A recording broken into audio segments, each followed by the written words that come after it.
volta com o nosso Manhã Total e vamos voltar a falar de saúde aqui nessa terça-feira, na edição do Manhã Total. Bom demais contar com você. Olha só esses dados.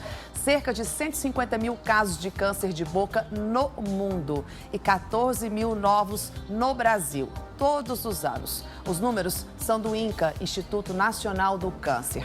Este tema chamou a atenção porque é considerado um problema de saúde pública. Os números estão aumentando.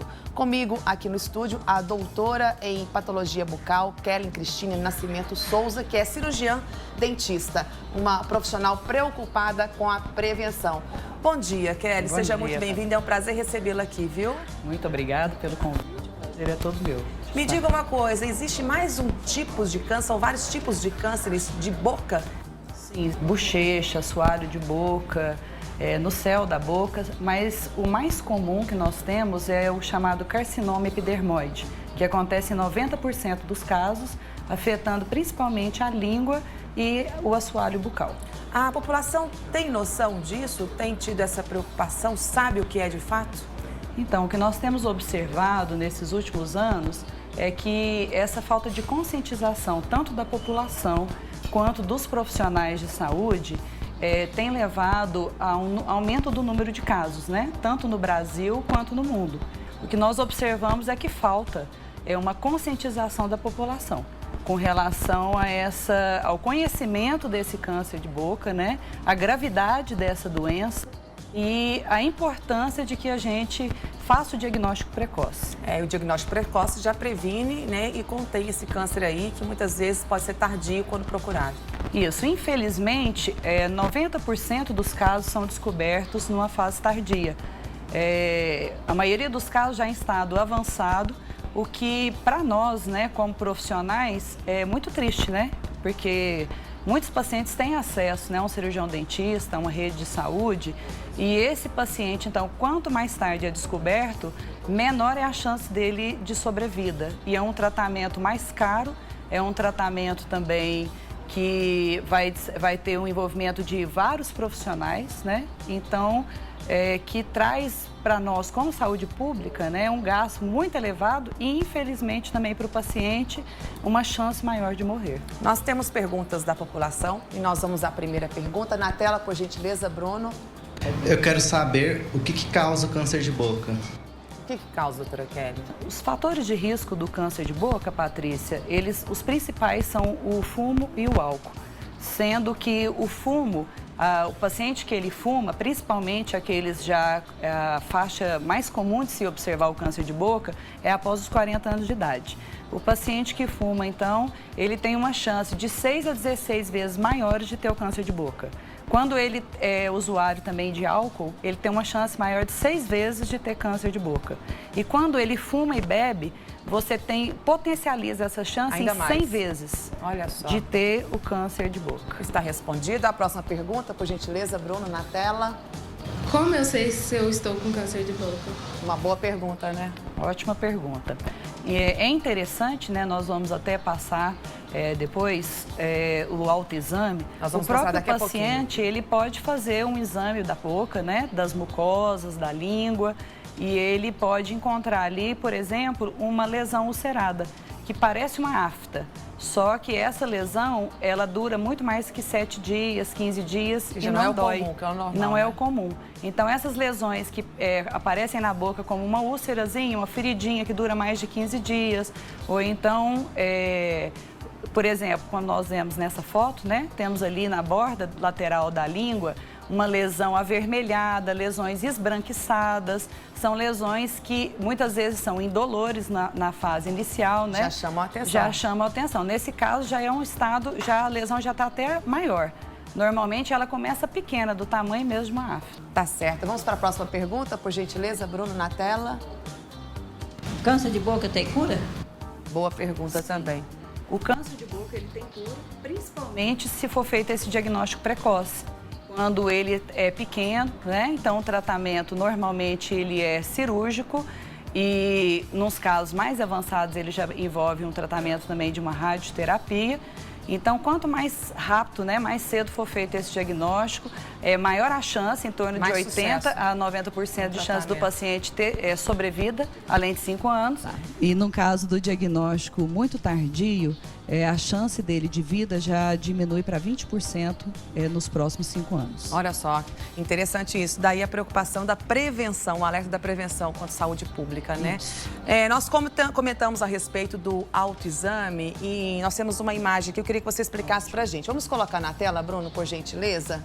Olha só, como que é feito esse autoexame? Explica pra gente ali o passo a passo, Kelly. Isso. Hoje, para o diagnóstico de câncer de boca, é muito importante a participação aí da população, a conscientização, porque é um exame muito simples que pode ser feito em frente a um espelho, né?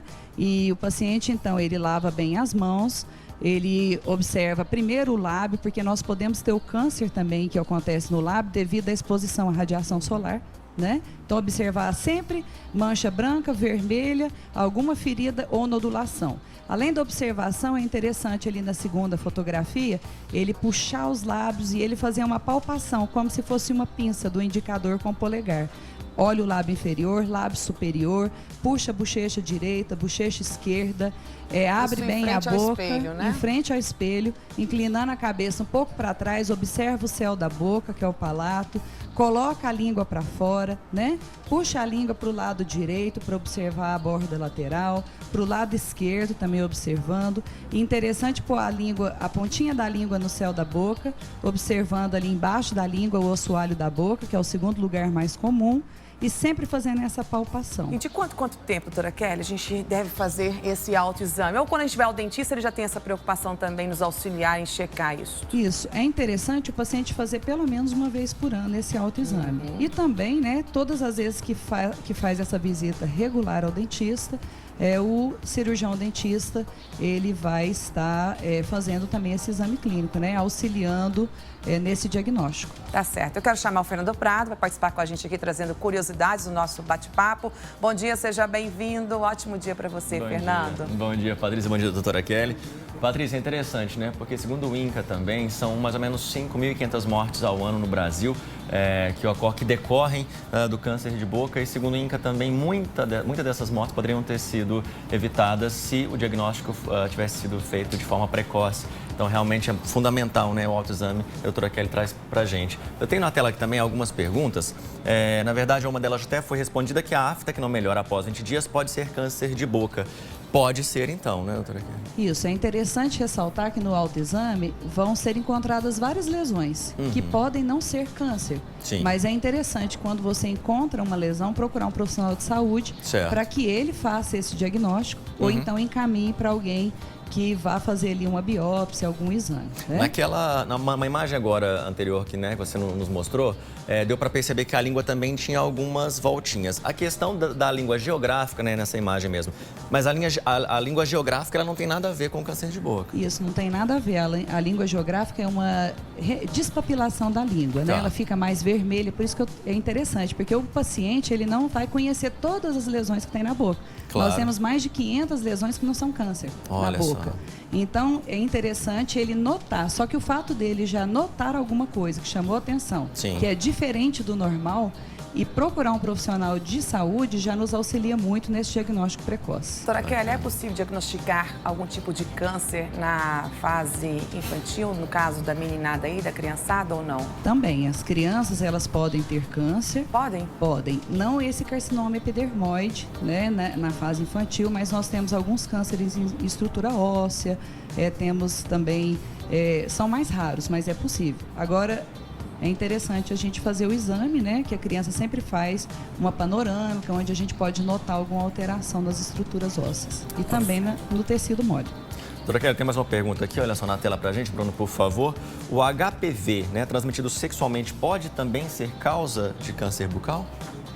Fernanda, essa é uma pergunta muito interessante, porque a participação do HPV nos cânceres de laringe, ela está bem estabelecida há muitos anos. Certo. E há alguns anos nós começamos a observar o aumento do número, né, de casos de pacientes homens menos de 40 anos, ou seja, pacientes com 30 anos, 25 anos, com câncer bucal. E nós começamos a observar, então, a importância também e a presença do HPV. São várias pesquisas hoje sendo realizadas, Certo. mostrando, então, que esse HPV, que é transmitido principalmente pelo sexo oral, Tá. né? E o aumento, então, dos casos de câncer de boca nessa população mais jovem, que não fuma e não bebe. Olha, um alerta aí, hein? Interessante, então, né? Fazer também sem proteção, né?